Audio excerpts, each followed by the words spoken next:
சென்னை நுங்கம்பாக்கம் இல்லத்தில் வைக்கப்பட்டுள்ள பாக்யராஜ் உடலுக்கு திரையுலகினர் பலரும் இரண்டாவது நாளாக அஞ்சலி செலுத்தி வருகின்றனர். கூடுதல் விவரங்களை செய்தியாளர் லிபிகாவிடம் கேட்கலாம். லிபிகா, விவரங்கள்.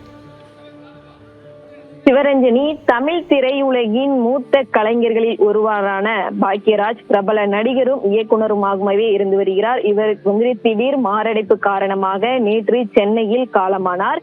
குறிப்பாக இவருடைய உடலானது சென்னை வள்ளுவர் கோட்டத்தில் இருக்கக்கூடிய அவருடைய இல்லத்தில் பொதுமக்கள் மற்றும் திரைப்பிரபலங்கள் மற்றும் அரசியல் கட்சி தலைவர்களுக்காக அஞ்சலிக்காக வைக்கப்பட்டிருக்கின்றது.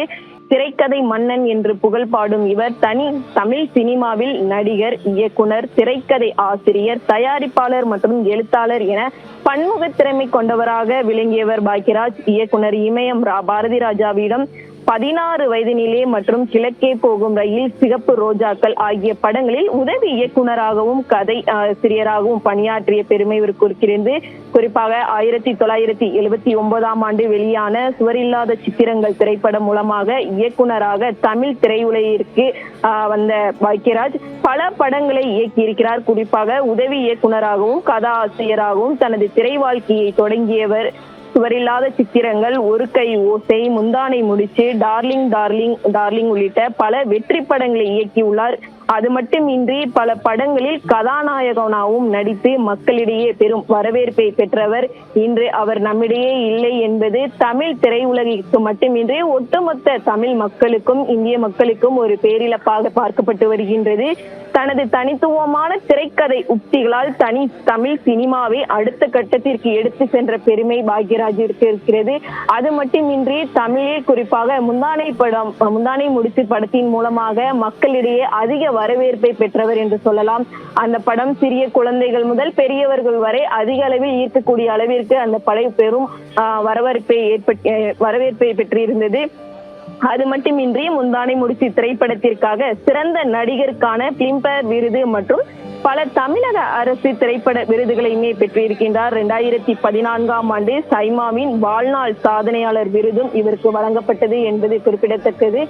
இன்று அவருடைய மறைவு என்பது ஒட்டுமொத்த தமிழ் திரையுலகிற்கும் ஒரு பேரிழப்பாக பார்க்கப்பட்டு வருகின்றது. பல்வேறு திரைப்பிரபலங்களும் நேற்றிலிருந்து அஞ்சலி செலுத்தி வரக்கூடிய நிலையில் இன்று காலை பெப்சி சங்கத்தைச் சேர்ந்த நிர்வாகிகள் மறைந்த பாக்யராஜனுடைய உடலுக்கு நேரில் அஞ்சலி செலுத்தினர். குறிப்பாக இயக்குனர் பேரரசு, RK செல்வமணி மற்றும் அம்மா கிரியேஷன் சிவா உள்ளிட்டவர்கள் நேரில் அஞ்சலி செலுத்திய நிலையில் இயக்குனர் லிங்குசாமி மற்றும் நடிகை ரோஜாவும் அஞ்சலி செலுத்தியிருந்தனர்.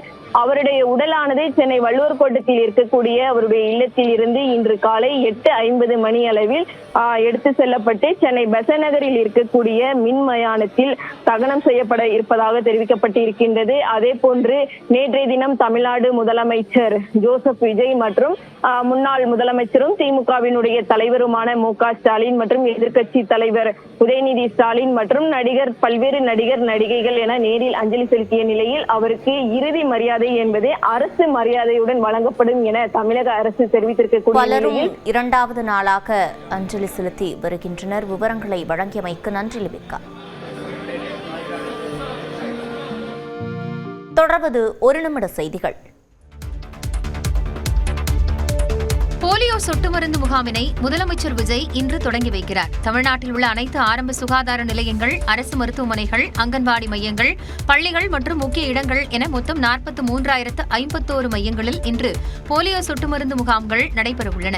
5 வயதிற்குட்பட்ட 52,91,000 குழந்தைகளுக்கு போலியோ சொட்டு மருந்து வழங்க ஏற்பாடுகள் செய்யப்பட்டுள்ளதாகவும், ஏற்கனவே 5 வயதுடைய குழந்தைகளுக்கு போலியோ சொட்டு மருந்து வழங்கப்பட்டிருந்தாலும் முகாம் நாளில் மீண்டும் போலியோ சொட்டு மருந்து வழங்கப்பட வேண்டும் என்றும் அறிவுறுத்தப்பட்டுள்ளது. இந்நிலையில் சென்னை பாலவாக்கத்தில் உள்ள ஆதிதிராவிடர் பள்ளியில் முதலமைச்சர் விஜய் போலியோ சொட்டு மருந்து முகாமினை தொடங்கி வைக்க உள்ளார். அதன் பின்னர் அனைத்து முகாம்களிலும் சொட்டு மருந்து வழங்கும் பணி தொடங்கும் என தெரிவிக்கப்பட்டுள்ளது.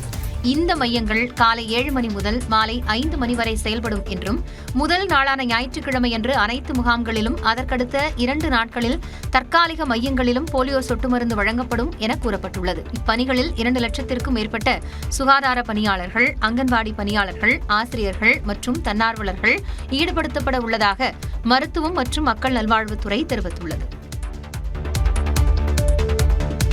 தமிழ்நாடு காங்கிரஸ் கமிட்டியின் புதிய தலைவராக மாணிக்கம் தாக்கூர் நியமிக்கப்பட்டுள்ளார். தமிழ்நாடு காங்கிரஸ் கமிட்டி தலைவராக இருந்த செல்வ பெருந்தகை தனது பதவியை ராஜினாமா செய்வதாக காங்கிரஸ் தேசிய தலைமைக்கு கடிதம் அனுப்பியிருந்தார். இந்நிலையில் செல்வ பெருந்தகையின் ராஜினாமா கடிதத்தை ஏற்றுள்ள காங்கிரஸ் தேசிய தலைவர் மல்லிகார்ஜுன கார்கே தமிழ்நாடு காங்கிரஸ் கமிட்டியின் புதிய தலைவராக மாணிக்கம் தாக்கூரை நியமித்திருப்பதாக அக்கட்சியின் பொதுச் செயலாளர் கே சி வேணுகோபால் அறிவித்துள்ளார். திமுகவுடன் கூட்டணியில் இருந்தபோது ஆட்சியிலும் பங்கு, அதிகாரத்திலும் பங்கு என்று மாணிக்கம் தாக்கூர் குரல் எழுப்பியது சலசலப்பை ஏற்படுத்தியது. அதேபோல பல்வேறு தருணங்களில் திமுகவை விமர்சித்து வந்த மாணிக்கம் தாக்கூர் திமுக கூட்டணியிலிருந்து காங்கிரஸ் வெளியேற வேண்டும் என்று மறைமுகமாக கூறி வந்தார். தற்போது தாவேக அரசின் அமைச்சரவையில் காங்கிரஸ் அங்கம் வகிக்கும் சூழலில் மாணிக்கம் தாக்கூருக்கு புதிய பொறுப்பு வழங்கப்பட்டுள்ளது. இந்நிலையில் தமிழ்நாடு காங்கிரஸ் கமிட்டியின் புதிய தலைவராக நியமிக்கப்பட்டுள்ள மாணிக்கம் தாக்கூருக்கு முதலமைச்சர் விஜய் வாழ்த்து தெரிவித்துள்ளார். மக்களுக்கான தங்கள் பணி மென்மேலும் சிறக்கட்டும் என்று எக்ஸ் பக்கத்தில் பதிவிட்டுள்ளார். பள்ளி மாணவர்களுக்கான அடையாள அட்டையில் சாதி விவரங்கள் இடம்பெறாது என்று அமைச்சர் செங்கோட்டையன் விளக்கம் அளித்துள்ளார். ஈரோடு மாவட்டம் கோபிச்செட்டிப்பாளையம் கச்சேரிமேடு பகுதியில் முதலமைச்சர் விஜயின் பிறந்தநாள் விழாவை ஒட்டி நலத்திட்ட உதவிகள் வழங்கும் நிகழ்ச்சி நடைபெற்றது. இதில் அமைச்சர் செங்கோட்டையன் பங்கேற்று பயனாளிகளுக்கு நலத்திட்ட உதவிகளை வழங்கினார். தொடர்ந்து ஊடகங்களிடம் பேசிய செங்கோட்டையன் சாதிய விவரங்களோடு பள்ளி மாணவர்களுக்கான அடையாள அட்டை வழங்கப்படும் என்று கூறியதால் எழுந்த சர்ச்சைக்கு விளக்கம் அளித்தார். நான் வழங்கப்படுகிற டேட்டாவில் ஜாதி அடிப்படையில் இருக்காது. ஏனென்று சொன்னால் பள்ளியிலே கொடுத்து விட்டதற்கு பிறகு அதில் இடம்பெறக்கூடாது என்பதுதான் அரசுடைய நோக்கம். ஜாதி மரங்களுக்கு அப்பாற்பட்டிருக்கிற இயக்கம். பள்ளி கல்வித்துறையும் வருவாய்த்துறையும் இணைந்து மாணவர்களின் முகவரி, கல்வி தகுதி மற்றும் ஆதார் அட்டை விவரங்களை உள்ளடக்கிய தரவுகளை அடையாள அட்டையாக வழங்குவது குறித்து ஆலோசித்து வருவதாகவும் அமைச்சர் செங்கோட்டையன் தெரிவித்தார். டெல்லி சிறப்பு பிரதிநிதியாக நியமிக்கப்பட்ட வெங்கடநாராயணா கன்னடர் அல்ல என்று அமைச்சர் நிர்மல்குமார் தெரிவித்துள்ளார். மதுரையில் ஊடகங்களிடம் பேசிய அவர் டெல்லி சிறப்பு பிரதிநிதி நியமனம் தொடர்பான பிரச்சனைகளுக்கு விளக்கம் அளித்தார். நிறைய பேர் அதை தவறாக புரிஞ்சுக்கிட்டாங்க. ஸோ அவர் கர்நாடகாவை சேர்ந்தவர். அவர் கர்நாடகாவில் போய் தொழில் தான் செஞ்சுட்டு இருக்கார். அவர் ஆந்திராவை சேர்ந்த நபர். அவர் இன்னொன்று ஒரு விஷயம் என்னன்னா, டெல்லி பிரதிநிதி அவர் எந்த முடிவுகளையும் பெரிய முடிவுகள் அவர் என்ன இன்னைக்கு பெரிய அப்ரூவல் கொடுக்க போறாரா இல்லை பெரிய முடிவுகள் எடுக்க போறாரா? டெல்லிக்கான பிரதிநிதி தான் இருக்க போறாரு. சரி, ஒரு முக்கியமான விஷயங்கள் என்ன, கஷ்டமான சூழ்நிலைகள் அவங்க மிகவும் உறுதியாக நின்றவர்கள், மிகவும் நம்பிக்கையானவர்கள். இன்னைக்கு எந்த இடத்துலையும் அவர்கள் ஒரு தவறான நபருக்கு அந்த பொறுப்பு வழங்கப்படும். தொடர்ந்து பேசிய அமைச்சர் நிர்மல்குமார் பள்ளிகளில் சாதி விவரங்களோடு ஐடி கார்டு கொடுக்கும் திட்டம் இல்லை என்றார். அது தவறாக புரிந்து கொள்ளப்பட்டது. அந்த மாதிரி எந்த ஜாதி பெயரையும் எதையும் இல்ல. அது என்னன்னா, அவர் ஜாதி சான்றிதழ் இப்ப ஸ்கூல்ல கொடுத்துட்டு இருக்காங்க குழந்தைகளுக்கெல்லாம். அதை விரைவாக கொடுப்பதற்கான ஏற்பாடுகளை நம்ம செய்வோம்னு சொல்றார். இஸ்லாமியராக மதம் மாறுபவர்களுக்கு இடஒதுக்கீடு உரிமை வழங்கும் அரசாணையை ரத்து செய்த உத்தரவை எதிர்த்து மேல்முறையீடு செய்ய இருப்பதாகவும் அமைச்சர் நிர்மல்குமார் கூறினார். கோவை மாவட்டம் தொண்டாமுத்தூரில் உள்ள தனியார் மண்டபத்தில் தனது ஆதரவாளர்களுடன் அதிமுக முன்னாள் அமைச்சர் எஸ்பி வேலுமணி இன்று ஆலோசனை நடத்த உள்ளதாக தகவல் வெளியாகியுள்ளது. அதிமுகவின் தேர்தல் தோல்விக்கு பிறகு கட்சியின் பொதுச் செயலாளர் எடப்பாடி பழனிசாமிக்கு எதிராக எஸ்பி வேலுமணி, சி.வி. சண்முகம் தலைமையில் தனி அணி உருவானது. நம்பிக்கை வாக்கெடுப்பில் இபிஎஸ் உத்தரவை மீறி தாவேகவுக்கு ஆதரவாக எஸ்பி வேலுமணி தரப்பு வாக்களித்ததால் அவர்களின் எம்எல்ஏ பதவி பறிபோகும் நிலை ஏற்பட்டது. இந்நிலையில் இரு தரப்புக்கும் சமரசம் ஏற்பட்டதை அடுத்து அவர்கள் மீது நடவடிக்கை எடுக்க வேண்டாம் என சபாநாயகருக்கு இபிஎஸ் கடிதம் அளித்ததால் அந்த விவகாரம் முடித்து வைக்கப்பட்டது. இதையடுத்து முன்பு அமைப்பு செயலாளராக இருந்த எஸ்பி வேலுமணிக்கு அதிமுகவின் துணை பொதுச் செயலாளர் பதவி வழங்குவதாக இபிஎஸ் அறிவித்தார். இந்த சூழலில் நடந்து முடிந்த சட்டப்பேரவை கூட்டத்தொடரில் மேகதாது தீர்மான விவகாரத்தில் இபிஎஸ் வெளிநடப்பு செய்தபோது எஸ்பி வேலுமணி வெளிநடப்பு செய்யவில்லை. மேலும் ஆளுநர் உரை மீதான தீர்மானத்திற்கு முதலமைச்சர் விஜய் பதிலளித்த பின்னர் அவருக்கு அருகே சென்ற எஸ்பி வேலுமணி நன்றாக பேசினீர்கள் என கை கொடுத்து வாழ்த்தினார். இபிஎஸ் எஸ்பி வேலுமணி இணைந்தாலும் அவர்களுக்குள் இன்னும் இணக்கமான சூழல் ஏற்படவில்லை என கூறப்படுகிறது. இந்நிலையில் கோவை தொண்டாமுத்தூரில் தனது ஆதரவாளர்கள் மற்றும் நல்லறம் அறக்கட்டளை நிர்வாகிகளுடன் எஸ்பி வேலுமணி இன்று மாலை 4 மணிக்கு ஆலோசனை நடத்த இருப்பதாக தகவல் வெளியாகியுள்ளது. தற்போதைய அரசியல் சூழலில் முக்கிய முடிவு எடுப்பதற்காக தனது ஆதரவாளர்கள் அனைவருக்கும் எஸ்பி வேலுமணி அழைப்பு விடுத்துள்ளதாக தெரிகிறது. நிலத்தின் சந்தை மதிப்புக்கும் வழிகாட்டி மதிப்பிற்கும் உள்ள இடைவெளியை சரி செய்ய குழு அமைக்கப்பட்டுள்ளதாக அமைச்சர் லோகேஷ் தமிழ்ச்செல்வன் தெரிவித்துள்ளார். சேலத்தில் செய்தியாளர்களிடம் பேசிய அவர், பத்திரப்பதிவுத் துறையில் முன்பதிவுக்கான கால இடைவெளியை குறைப்பது குறித்து விரைவில் அறிவிப்பு வெளியாகும் என்று தெரிவித்தார். இன்னொரு கைட்லைன் வேல்யூக்கும் மார்க்கெட் வேல்யூக்கும் பெரிய அளவிலான டிஃபரன்ஸ் இருக்கு. அதுக்கு ஒரு கமிட்டி போட்டுருக்கு, கமிட்டி ஆரம்பிச்சிட்டு இருக்காங்க. அதுல இருந்து அறிக்கை வந்ததுக்கு அப்புறம் நான் அதை பத்தி உங்களுக்கு வணிக வரி மற்றும் பத்திரப்பதிவுத் துறையில் தேவைப்பட்டால் வெள்ளை அறிக்கை வெளியிடப்படும் என்றும் அமைச்சர் தெரிவித்தார். முகூர்த்த நாட்கள்ல அதிக ரெஜிஸ்ட்ரேஷன் இருக்கும்போது இந்த மாதிரி நடக்குது. நாங்க சர்வீஸை கெப்பாசிட்டி அதிகரிக்கிறதுக்கு நடவடிக்கை எடுத்தோம். இன்னொன்னு எல்லா துறையிலும் தொடர்ந்து வெள்ளை அறிக்கை எழுதியிருந்தாங்க. வணிக மற்றும் பத்திரப்பதிவுத்துறை சார்பாக எப்ப அந்த தேவைப்பட்ட முதல்வரோட ஆலோசனை பெற்றுக்கொண்டு நாங்க அதை வெளியிடுவோம். பத்திரப்பதிவு அலுவலகங்களில் ஊழல் நடைபெறுவதை தடுக்க நடவடிக்கை எடுக்கப்பட்டு வருவதாகவும் அமைச்சர் லோகேஷ் தமிழ்ச்செல்வன் தெரிவித்தார். நீலகிரி, தேனி, திண்டுக்கல் ஆகிய மாவட்டங்களில் இன்று கனமழை பெய்யக்கூடும் என வானிலை ஆய்வு மையம் கணித்துள்ளது. மத்திய மேற்கு வங்கக்கடல் மற்றும் அதனை ஒட்டிய தெற்கு ஆந்திர பகுதிகளின் மேல் ஒரு வளிமண்டல மேலடுக்கு சுழற்சி நிலவுகிறது. இதன் காரணமாக தமிழகத்தின் ஒரு சில இடங்களிலும் புதுச்சேரி மற்றும் காரைக்கால் பகுதிகளிலும் மிதமான மழை தொடரும் என வானிலை மையம் தெரிவித்துள்ளது. குறிப்பாக நீலகிரி, தேனி, திண்டுக்கல் ஆகிய மாவட்டங்களிலும் கோவை மாவட்டத்தின் மலைப்பகுதிகளிலும் இன்று பலத்த காற்றுடன் கனமழை பெய்யும் என தெரிவித்துள்ளது. அதேபோல் சென்னை, திருவள்ளூர், காஞ்சிபுரம், செங்கல்பட்டு, ராணிப்பேட்டை, வேலூர் ஆகிய மாவட்டங்களிலும், திருப்பத்தூர், திருவண்ணாமலை மற்றும் விழுப்புரம் மாவட்டங்களிலும் இன்று மிதமான மழை பெய்யக்கூடும் எனவும் கணித்துள்ளது. நீலகிரி மாவட்டத்திலும் கோவை மாவட்டத்தின் மலைப்பகுதிகளிலும் நாளை பலத்த காற்றுடன் கூடிய கனமழை பெய்ய வாய்ப்பு இருப்பதாகவும் வானிலை மையம் தெரிவித்துள்ளது. சென்னையை பொறுத்தவரை நகரின் ஒரு சில இடங்களில் இன்று மிதமான மழை பெய்யக்கூடும் என தெரிவித்துள்ள வானிலை மையம் அதிகபட்ச வெப்பநிலை 98 டிகிரி ஃபாரன்ஹீட் வரை பதிவாக வாய்ப்பு இருப்பதாகவும் குறிப்பிட்டுள்ளது.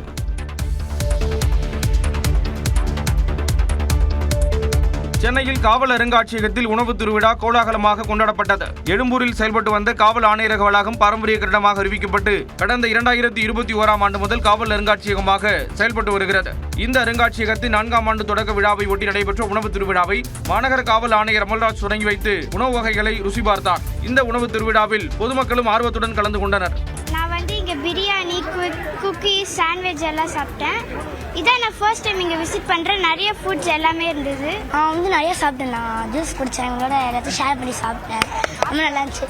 சில்ட்ரன்ஸும் ரொம்ப லைக் பண்ணுறாங்க. ஏன்னா சாக்லேட் ரொம்ப அட்ராக்டிவாக இருக்குது. Triple chocolate and milk chocolate போகிற எல்லா கிட்ஸும் மம்மி டோனட்னு கேட்டு இது பண்ணுறது தான் இருக்குது. இளநீர் இட்லி, தட்டு இட்லி, புதினா இட்லி, பீஸா இட்லி, ராகி இட்லி, கம்பு இட்லி, சோளம் இட்லி, சிறுதானி இட்லி, முளைகட்டிய பயிர் வகை இட்லி, ஆரஞ்சு இட்லி, ஆப்பிள் இட்லி, சாத்துக்குடி இட்லின்னு 2547 வகையான இட்லியை செய்து வேர்ல்ட் ரெக்கார்ட் பண்ணியிருக்கோம். பாரம்பரிய உணவுகள் உள்ளிட்ட பல்வேறு வகையான உணவு வகைகளுக்கு அரங்குகள் அமைக்கப்பட்டிருந்தது. பொதுமக்களிடையே பெரும் வரவேற்பை பெற்றது.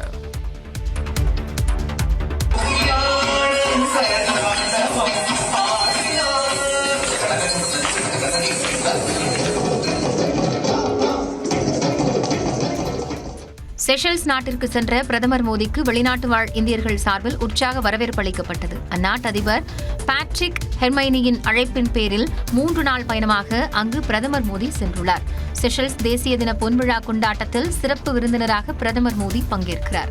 விக்டோரியாவில் உள்ள அந்நாட்டின் சர்வதேச விமான நிலையத்தில் பிரதமர் மோடியை அந்நாட்டு அதிபர் வரவேற்றார். பின்னர் அரசு மரியாதையும் இந்திய மற்றும் செஷல்ஸின் பாரம்பரிய முறைப்படியும் வரவேற்பு வழங்கப்பட்டது.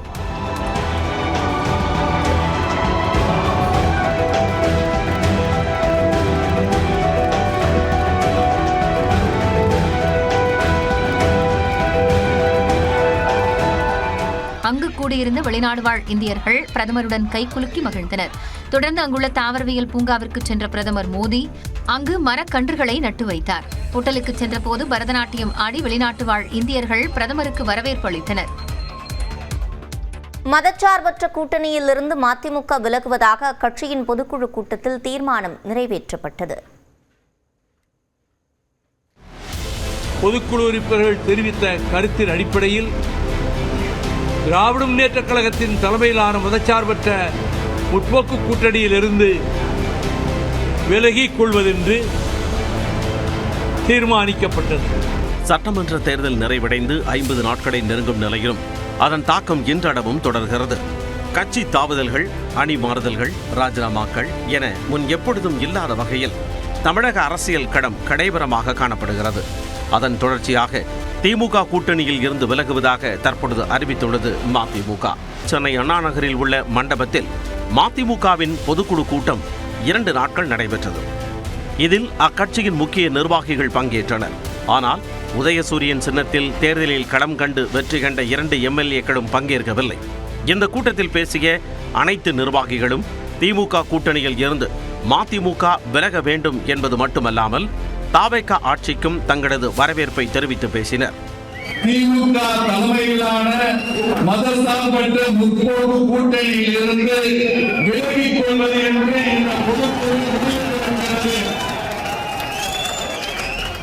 கூட்டத்தில் பேசிய வைகோ 2 தினங்களுக்கு முன்பு புதுச்சேரியில் நடந்த திருமண நிகழ்ச்சியில் பங்கேற்ற திமுக தலைவர் மு.க. ஸ்டாலின் தனது அருகில் சோஃபாவில் இடம் இருந்தும் அங்கு உட்காரவில்லை என்றும் சீமானுக்கு அருகில் சென்று அமர்ந்தார் என்றும் கூறினார். மேலும் ஸ்டாலின் தன்னிடம் பேசுவார் என நினைத்ததாகவும் ஆனால் அவர் பேசாததால் தானே சென்று பேசியதாகவும் கூறினார். பின்னர் செய்தியாளர்களை சந்தித்த வைகோ அதிமுக ஆட்சி அமைக்க திமுக ஆதரவு தெரிவிக்க முடிவு செய்தது அரசியல் மோசடி என்றார். அது அப்படி ஒரு நிலைப்பாடு எடுக்கப்பட்டது உண்மையாக இருக்குமானால் அதைவிட மிகப்பெரிய பொலிட்டிக்கல் ஃப்ராட், அரசியல் மோசடி வேறொன்று இருக்க முடியாது. வரும் இடைத்தேர்தலில் தாவேகாவுக்கு ஆதரவளிக்க உள்ளதாகவும் அவர் கூறினார். பொதுக்குழு கூட்டத்தில் எம்எல்ஏக்கள் பங்கேற்காதது ஏன் என்றும் அவர் விளக்கமளித்தார். சீர்காழி தொகுதியில் வெற்றி பெற்று தேர்ந்தெடுக்கப்பட்ட சட்டமன்ற உறுப்பினராகிய வழக்கறிஞர் செந்தில் செல்வன் அவர்கள் மறுமலர்ச்சி திராவிட முன்னேற்றக் கழகத்தில் நீடிக்கவில்லை என்றும் திமுக கழகத்திலே இணைந்து விட்டதாகவும் அவர் நேற்றே கருத்து கூறிவிட்டார். கடையநல்லூர் தொகுதியிலே தேர்ந்தெடுக்கப்பட்ட வழக்கறிஞர் திமு ராஜேந்திரன் அவர்கள் இன்றைய பொதுக்குழுவில் பங்கேற்கவில்லை. தான் மறுமலர்ச்சி திராவிட முன்னேற்றக் கழகத்திலேயே நீடிப்பதாகவும் மறுமலர்ச்சி திராவிட முன்னேற்றக் கழக பிரதிநிதியாகத்தான் தான் சட்டமன்றத்தில் செயல்பட போவதாகவும் தவறாக எடுத்துக்கொள்ள வேண்டாம் என்ற விதத்தில் அவர் பதிவு அனுப்பியிருந்தார். 2 சட்டமன்ற உறுப்பினர்கள் ராஜினாமா செய்தால் அவர்களின் வெற்றிக்காக பரப்புரை செய்வேன் என முதலமைச்சர் கூறியதாக தெரிவித்த வைகோ இதற்கு பெயர் குதிரை பேரம் அல்ல என்றும் தெரிவித்தார். 2 எம்எல்ஏக்களும் அவர்கள் ராஜினாமா செய்தால் இடைத்தேர்தல் வரும். அப்படி ஒரு இடைத்தேர்தல் வந்தால் நானே உங்களுக்கு ஆதரவாக பிரச்சாரம் செய்வேன் அவர் சொன்னார். ஒன்றும் தப்பு கிடையாது, தப்பு ஒன்றும் கிடையாது. குதிரை பேரம் யார் பண்றா? குதிரை பேரம் நடத்துகிற கட்சி எது? குதிரை பேரம் நடத்தித்தான் இப்ப ஒரு எம்எல்ஏ கொண்டு போயிருக்காங்களா அவங்க? அது குதிரை பேரமா ஒட்டக பேரமா? இந்நிலையில் வெள்ளிக்கிழமையன்று வைகோவை சந்தித்து பேசியதாக கடையநல்லூர் எம்எல்ஏ ராஜேந்திரன் தனது ஃபேஸ்புக் பக்கத்தில் பதிவிட்டுள்ளார். அதில் தொகுதி மக்களின் உணர்வினை மதிக்கும் வகையில் பதவி விலகல் முடிவை எடுக்க முடியாது என்றும் 6 மாதங்கள் பொறுத்திருப்போம் என்றும் கூறியதாக குறிப்பிட்டுள்ளார்.